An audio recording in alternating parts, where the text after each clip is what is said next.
তিতাস ও বাপেক্সের মতো নামি দামি কোম্পানিগুলোকে পেছনে ফেলে দেশের সরকারি কোম্পানিগুলোর মধ্যে এবার শ্রেষ্ঠত্ব অর্জন করেছে দিনাজপুরের বড় পুকুরিয়া কোল মাইনিং কোম্পানি। জ্বালানি খাতে গুরুত্বপূর্ণ অবদান রাখার স্বীকৃতি হিসেবে পেট্রোবাংলা ও জ্বালানি বিভাগের মধ্যে শীর্ষস্থান দখল করে নিয়েছে দেশের একমাত্র এই কয়লা খনি।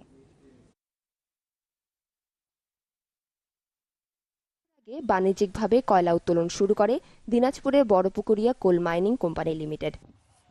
প্রথম দিকে বছরে ৩ লাখ টন কয়লা উৎপাদন হলেও বর্তমানে তা বেড়ে দাঁড়িয়েছে প্রায় ১০ লাখ মেট্রিক টন।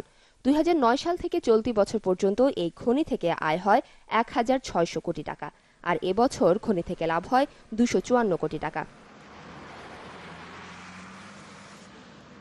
দেশের জ্বালানি খাতে গুরুত্বপূর্ণ অবদানের জন্য পেট্রোবাংলা ও জ্বালানি বিভাগের মধ্যে এবছর শ্রেষ্ঠত্ব অর্জন করে বড়পুকুরিয়া মাইনিং কোম্পানি।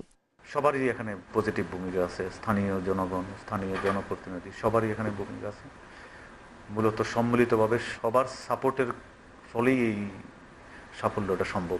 এই স্বীকৃতি পাওয়ার ফলে আমাদের সবাই এখানে আমরা খুবই উৎসাহিত বোধ করতেছি। আমাদের বড়পুকুরিয়া কয়লা খনি যে অবস্থানে উন্নীত হয়েছে, এটা সারা বাংলাদেশের গর্ব, আমাদের গর্ব। এখানে যারা শ্রমিক কর্মচারী যারা কাজ করে কয়লা, তাদের অক্লান্ত পরিশ্রমে কয়লা উত্তোলন করে, সকলের এই সফলতার পিছনে অর্জন রয়েছে।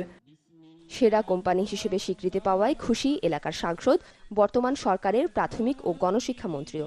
আমার এলাকায় নিরুপদ্রবভাবে আমি বলবো যে তারাই তাদের কাজ করছে এবং সেই কাজটার স্বীকৃতি পেল।